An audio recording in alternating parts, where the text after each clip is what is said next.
and welcome to Askimo TV. We're talking today to Dr. Heather Currie. Dr. Currie is a gynecologist from Scotland, specializing in menopause. She's the founder and MD of Menopause Matters Limited, the Honorary Secretary of the British Menopause Society, and co-editor of Menopause International, the Journal of the British Menopause Society. Hi, Dr. Currie, how are you? I'm very well, thank you. I'm happy to be talking about menopause, my favorite subject. Wonderful. Today we're going to be focusing on body changes and symptoms with regards to menopause. So let's begin with, how will my body change as menopause approaches? Okay, well, this varies hugely, so there isn't really any way of predicting how it's going to affect yourself. It's important to be aware of the possible changes. So the first thing that often women notice is a change in their periods, but when periods stop, so after the menopause, then we do often experience symptoms of being low on estrogen. So one of the earliest signs of that are changes in our temperature control. So we have a little thermostat in our brain which controls our temperature. So during a normal day, our body temperature just fluctuates, but that doesn't affect us particularly. If our thermostat thinks our internal body is getting too hot, then it switches on cooling down mechanisms, which is opening up little blood vessels in the surface. That's experienced as a flush, a hot flush, or switching on the sweat glands. And the reason for this is that if we have, for example, an infection, a fever that makes our internal body, our organs too hot, then that can be harmful to the body. So it's controlling temperature very carefully. Similarly, if we become too cold, which often happens at this time of year in Scotland, then we start these shivering mechanisms to try and maintain heat. So during a normal day, we don't spend all our time either flushing and sweating or shivering because our temperature can cope with slight fluctuations. With the lack of estrogen, it seems that the thermostat goes a bit wonky. So it basically starts to think our body's overheating when it's not really. So at inappropriate times, it thinks our body's overheating and it switches on the cooling down mechanisms, which is the flush and the sweat. And that's often the earliest change that we will notice. Along with that, disturbed sleep can be noticed, and that's partly due to the temperature changes at night, but a separate mechanism. Another thing that's really obvious to women is a lot of women, myself included, find that we have a little extra of our body around the middle. So the change is a change in the fat distribution. Sadly, there isn't a magic answer as to how to get rid of that, other than eating differently, increasing our exercise. And it's to do with the hormone balance and the control of where our body puts fat. Joint aches is another quite common symptom that people will notice. People start to notice that quite often they can have shoulder stiffness, neck stiffness, joint aches, and that's to do with changes that's going on in the support of the joints and in the tissue within the joints. At a later stage, a really common symptom that's hugely underreported and undertreated are changes in the vagina and the bladder. And with the lack of estrogen, the tissues in the vagina can become quite thin and fragile and dry and uncomfortable. And this can cause a lot of problems, particularly during sex. It can cause sex to be uncomfortable. That can then have an effect on relationships and can cause a lot of problems with confidence and self-esteem and just this general discomfort. With the bladder, we might notice we start to go to the toilet a bit more often during the day or have to go at night. Sometimes it can be uncomfortable to pass urine, and this is all to do with changes in the pelvic floor, in the bladder and the vagina. So that's just some examples of the type of changes we might notice in our body. Tends to be phased, so the sort of flushes and sweats tend to be early stage, and then the vagina and bladder symptoms later on.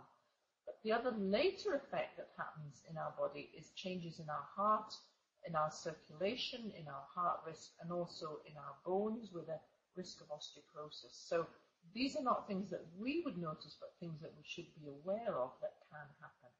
I have to say it's not all negative, so not all women will have these problems, but it's really important that women should be aware of the possible consequences of being low in estrogen. If we take a look at hot flashes, because this is such a common symptom, what can women do to help with these hot flashes?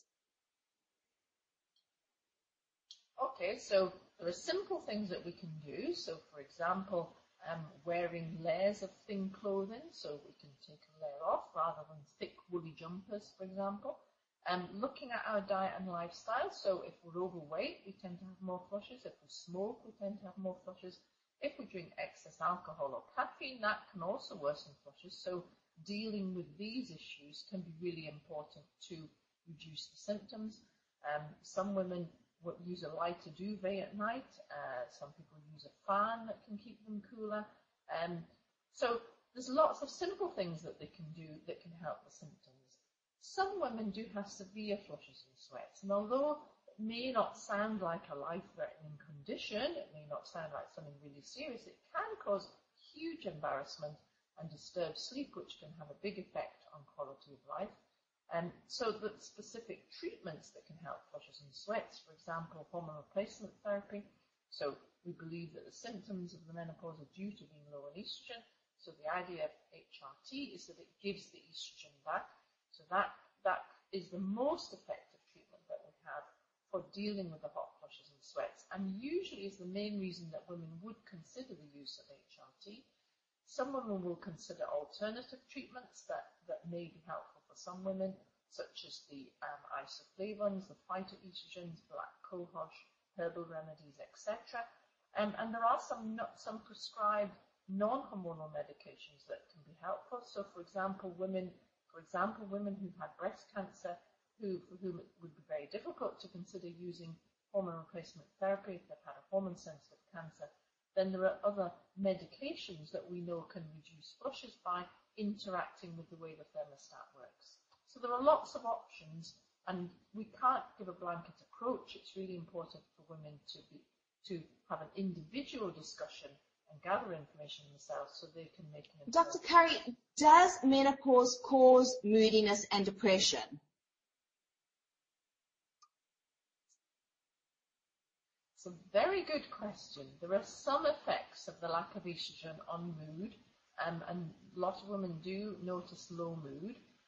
The problem is it's often very difficult to work out what is purely due to estrogen deficiency and what is due to other things going on at the time. We know that women who have been prone to depression in the past, particularly if they've been prone to postnatal depression or if they've had premenstrual syndrome, then they seem to be affected by times in their life when there are fluctuations in hormone levels. And we know that they are more risk of having a relapse, another depressive type illness around the time of the menopause. But the menopause itself doesn't necessarily lead to an increased risk of first onset depression. But depressed mood can also be affected by what else is going on in our lives. And sadly, I see time and time again that the time of the menopause, the time of these hormone changes, often coincides with other really stressful events, such as having teenage children, children leaving home to go off to university or make their own homes, and having elderly relatives. So often stresses at work. So there's often other things going on at that time that can also affect how we feel. There is another sort of more subtle side to it, and that is that in the Western world, we've often seen menopause as being seen quite a negative stage of life and seen it as being an end of fertility, age of wrinkles, which I can demonstrate myself, putting on weight, etc. And often that has a huge impact on how we feel. So none of us feel as old as we really are these days. 50 is the new 30. So when we experience menopausal symptoms, that does often hit you as a bit of a shock. And, oh my goodness, that happens to older people. Am I really old? I don't think I'm being old. I don't see myself as being old yet. So there's often this big sort of psychological effect on our own confidence and self-esteem, which can also have a huge impact. So it's very complicated. And if we are looking at treatments and we're using estrogen replacement, we have to be well aware that it isn't a fix for everything. And estrogen deficiency can be treated by giving back estrogen, but it isn't going to fix all the other stresses that are. And just to finish off, does menopause cause urine leakage?